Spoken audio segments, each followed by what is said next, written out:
bueno. Oh, come on. I haven't seen you guys in what, a year? You can do better than that. I did, I said. You did out there. You said, good morning, blankety, blankety, blankety. I remember. Well, it's great to be back here again, actually. Believe it or not, I actually enjoyed getting out of bed at 5 o'clock in the morning and coming down here and watching Ben smile. Why are you here? Why? I don't Your son on know. vacation or something? Do you want me to do Is it? No. He's down in Lima for 5 days, Van, and I figured that it better him than me. The city of my birth turned my stomach now to try to find a place to park or talk, either one. Anyway, this morning we're going to do a program on not hand tool safety. We're going to do it in eye safety in construction environments. What's eye safety in construction environments? How many of you guys cut pipe? How many of you cutting pipe wear your safety glasses? Good move. Whoa. I liked your answer, except the supposed to. Mm-hmm. How many of you wear face shields? Don't do face shields.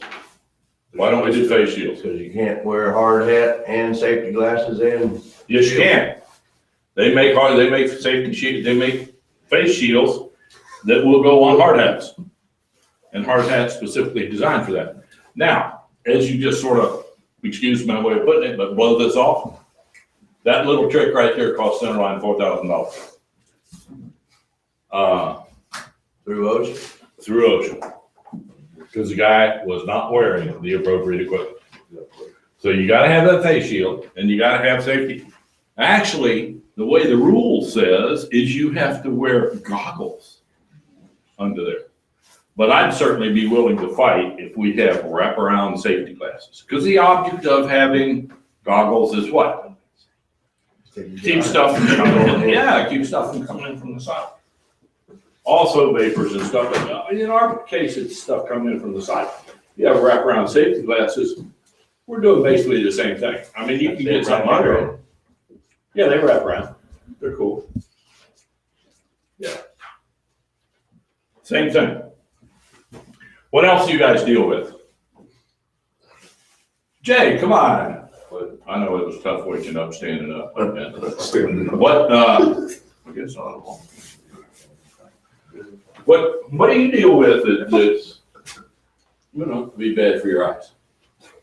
All kinds of chemicals, All kinds of chemicals, oils, well, diesel fuel, yeah, kind of thing. carburetor cleaners. Welding. Welding, very good, welding. If you do any welding at all, I'm telling you, there ain't nothing worse than flash burn, 3 days. watching somebody arc weld. Why? He don't weld. I don't will. No, but he brought it up, and I thought it was good to talk about, so I talked about it. Other things, what else? Anybody using high pressure water for anything? No? Yeah. Pressure washer. Cool. Yeah. How about just plain environmental blowing sand and all that kind of stuff where you work? Now, I was going there for a reason. The next thing is, do you have an adequate amount of eye wash for first aid? First aid kit. Yeah, first aid kit, but my question is, do you have what we'll call an adequate amount? How much is in on the first aid kit? 4 ounces. It varies on the safety kit. It varies. See, It seems like, when I check, yeah, I know, by the numbers. Seems like you had the little bitty squeeze I've box. had some that's got the little bitty, and then I've had some that's got the pretty good size. The 4 ounce, if you, what I like is really the 4 ounces and several of them. Now, why do I want several of them, like 3 or 4? They're not that expensive. Because once you open it and use it one time, it's done. It's no longer sterile. And that's what you're looking for, is sterile. You know, a lot of guys go, well, I've got a great water supply on the back of the truck there. It's got ice in it and cold as hell, but if you wash your eye out with that, that's great. But the eye wash solutions are sterile and they're buffered so that you get the appropriate liquid to clean your eye out. The little one's about that long and about that big around. Well, you might get one shot out of there and you might get it out. If it takes more than that, what are you going to do? That's why the 4 ounces, you got something you can sit there and work with. That's what I believe. What other issues do you have? You and I, we have one here. You wear sunglasses in the field? That's it. Have they told you to wear sunglasses yet? Yeah, They're transition. they transition. They just make their own. Okay, I have to change the sunglasses. The dark glasses, those are something that you're supposed to wear because they're, cataracts. We work in the sunshine. Next thing is, if you're in a dark environment, should you be wearing dark sunglasses, dark safety glasses? Especially if you're trying to do something intricate. No, you can't see, or at least I can't. Anyway, your eyes are important. How many of you appreciate your sight? Me too. Me too.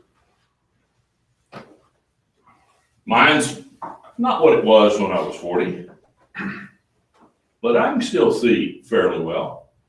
I'll tell a quick story. Back when I was about 20 and my dad doesn't matter, he was 70, quite frankly. Yeah, he's, what can I say? He was a good old man.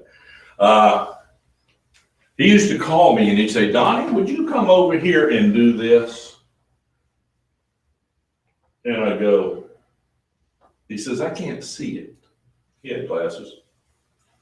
And I'd go over and look, and let's say it was put that screw in that wall. Simplest thing in the world, right? And I think to myself, come on, Ray Charles could see that. Yeah. Now I'm the one that calls Kevin and goes, Kevin, even with my glasses and the light shining up there, could you put that screw in this particular spot? So as you age, your eyes are going to change anyway. You're going to need stronger glasses. Let's go ahead and hit the go button on this thing. Should I say good morning, North Carolina? No, I just did.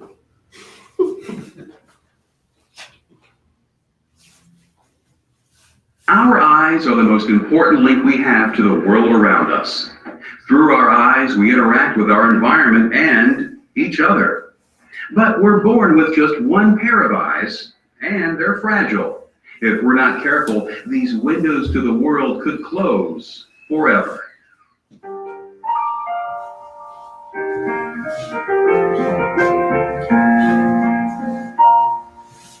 There are a lot of hazards out there that can cause eye problems. So we need to learn how to take care of our eyes and protect them from injury, both on the job and at home.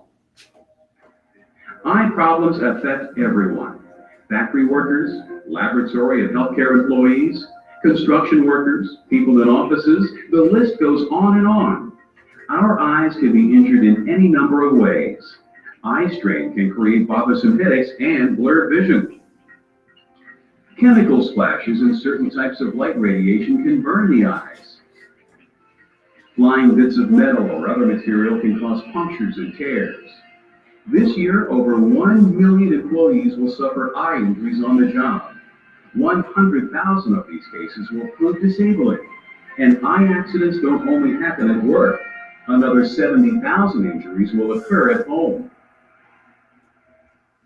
There is good news, though. More of us than ever before are learning to guard against these accidents and avoid eye problems. We're anticipating possible hazards and recognizing how the jobs we do can affect our eyes. We're learning more about personal protective equipment and what steps to take if problems do occur.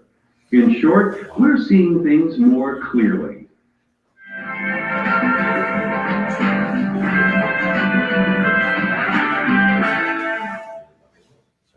To be able to protect our eyesight, we first need to know how the eye works. Light strikes an object in your field of vision and is reflected to your eyes, passing through the cornea, which acts as a protective window.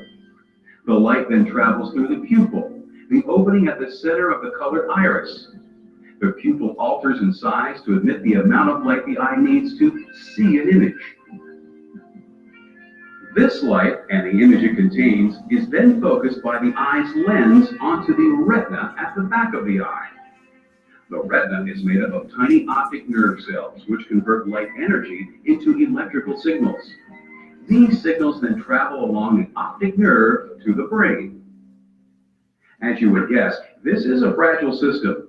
Damage to any part of the eye can cause real problems. So we need to do everything possible to protect our eyesight. We can start by identifying the hazards that we are likely to encounter at work and at home. Only then can we take the proper precautions. Let's take a look at some specific threats to our eyes.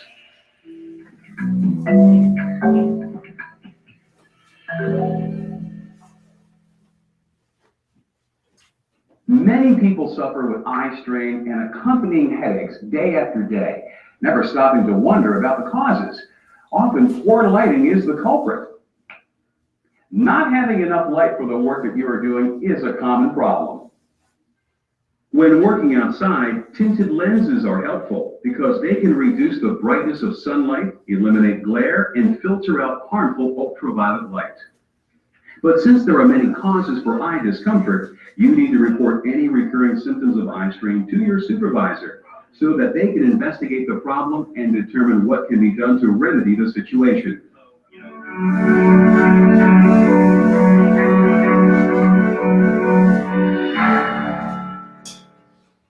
Another possible eye problem is something you might not even think about: contact lenses.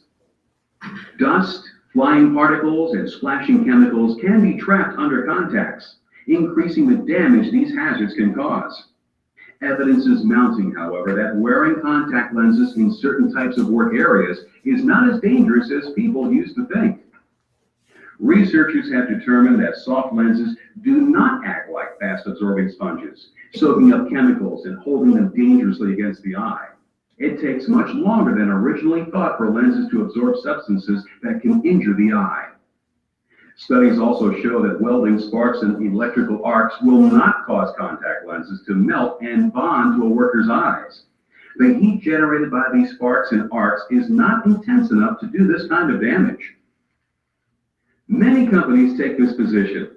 If studies show that contact lens wearers suffer more injuries in their specific jobs than non-wearers, then contact lenses should not be worn, or special protective eyewear should be used.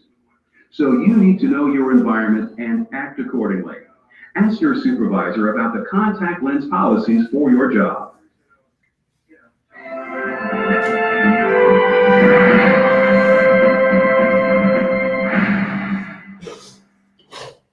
Our eyes are exposed to a number of other dangers that fall into two categories: physical and radiation hazards. This includes flying particles, splashed chemicals, and intense light. When these types of hazards are present, it only makes sense to wear personal protective equipment. The most common physical threat to your vision is flying particles. You can help to protect yourself from them by using safety glasses with shatter-resistant lenses. Glasses with semi or eye cup side shields provide protection from the sides as well as the front. Recently, new fashions have come into vogue. These up-to-date frames are also lighter in weight and more comfortable than older frames. In many situations, our eyes can be attacked from virtually any direction. In these cases, goggles are what is usually needed. They come in both rigid and flexible models. A goggle snug fit protects the eye from dust and sparks as well as impacts. Holes at the sides allow for direct airflow to the eye area. Where chemical splashes are possible, it's best to wear goggles designed to provide indirect airflow. Here, the ventilation holes are partially covered to deflect liquids so that they don't reach the eyes. In the most hazardous environments, safety glasses or goggles are sometimes not enough. Workers often need to wear face shields as well as goggles. Depending on the model, these shields can provide additional protection against flying particles and chemical splashes, as well as radiant heat. When a face shield is used, goggles act as a secondary line of defense against any hazards that make their way up under the shield. Welding helmets that incorporate special protective lens plates are the eye protection that is used during welding operations. But these helmets can create other unique hazards. For instance, hot particles tend to collect on top of the helmet's lens plate. When the helmet's visor is pushed back, the particles can shower down over the face and eye area. To combat this, a magnetic adhesive strip can be affixed above the plate to capture these bits of metal, keeping them safely away from the eyes. To guard against burns to the cornea, lens plates on welders' helmets are usually tinted blue or green to handle the intense ultraviolet radiation that is given off during the burning process. Radiation from laser operations is a hazard as well. Employees who work around lasers must protect their eyes with special glasses or goggles that block or absorb the harmful laser light rays. With all of the different types of eye protection that are available today, there are many alternatives to choose from. So make sure you know what equipment is the best for the job you are doing. But selecting the appropriate eye protection is only half of the battle. Your PPE is a tool, just like a wrench or a calculator. It can only do its job if you take care of it. Keep lenses clean so you can see what's going on around you. Replace scratched, broken, or badly fitting eyewear immediately. All of these things can interfere with your ability to see and may reduce the protective qualities of the eyewear itself. And keep track of your eyewear. Don't leave your safety glasses at home and have to borrow a pair at work that may not fit properly.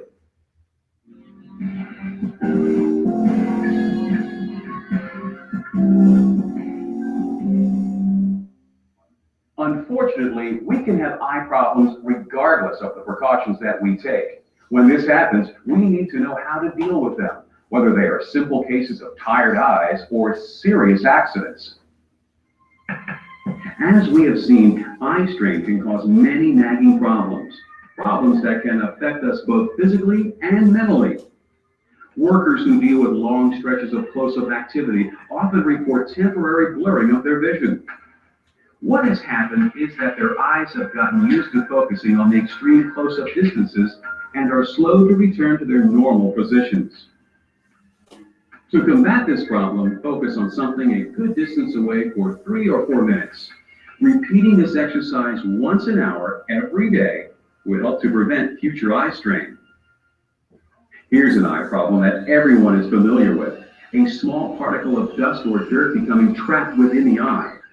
Do not rub the area. Instead, dislodge the material by pulling the eyelid out and down.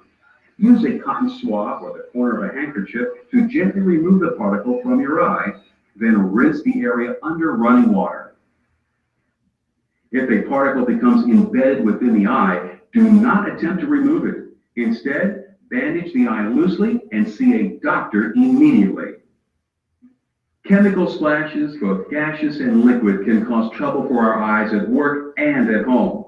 For instance, only a few seconds of exposure to many spray cleansers can cause severe burns. If a hazardous chemical splashes into your eyes, get to the nearest available water source. Running water will dilute and eventually wash away many substances. So it's important to know where the closest sources of water are located before an accident occurs. Carefully flood the injured eye with water, holding the eye open. Try to keep the flow from entering the uninjured eye. Keep the water running for at least 15 minutes. Then get medical attention immediately. As we have said, light itself can damage the eye. It can come from welding torches, lasers, even the sun. Infrared and ultraviolet radiation, as well as intense visible light, can burn the cornea or cause changes in other parts of the eye. The effects of radiation burns do not become apparent until 6 to 12 hours after exposure. Symptoms include blurred vision, the feeling of sand in the eye, pain, and unusual sensitivity to light. If you experience any of these, keep your eyes closed and call your doctor. Burns to the cornea will usually heal in a few days' time. However, severe burns to the retina, such as those that occur from looking directly into the sun, do not heal and can cause permanent loss of vision. Our eyes and our eyesight are obviously at risk in many situations, but as we've seen, there are a lot of things we can do to protect them. Let's review.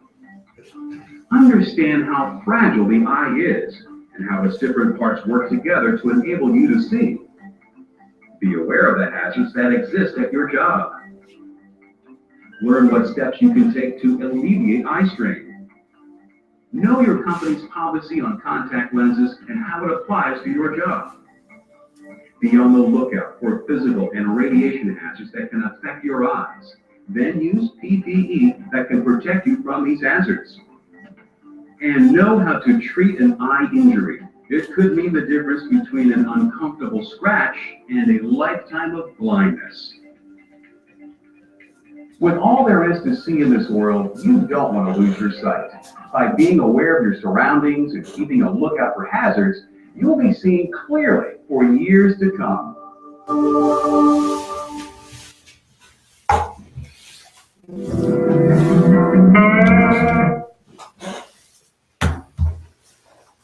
Just a couple of thoughts here. Where are you, Jay? There you are. I like to pick on Jay. I don't know, a couple of years back, you were dealing with hydraulic hose and ended up getting an injection from the pressures that were on that hose. Convert that and think about it if that went into your eye. That kind of pressure, and your eye is certainly a lot softer than, and when I'm talking to him, fellas, I'm talking to all of you. Think about this. It's certainly a lot softer and a lot easier to penetrate than that. I'm gonna tell you one of my own stories. I was listening here when they were talking about flush your eye for 15 minutes and whatever, and and everybody's going like, God, how can you flush your eye for 15 minutes? That'd be nuts. Never believe what these people have to say. Now, of course, is the word facetious. Back when I was a much younger man, about 19 years old, they said, don't ever look at somebody that's arc welding. And I went, wow. And so in doing so, I said, that's a bunch of crap. So I sat there and watched this guy weld for about, 5 minutes.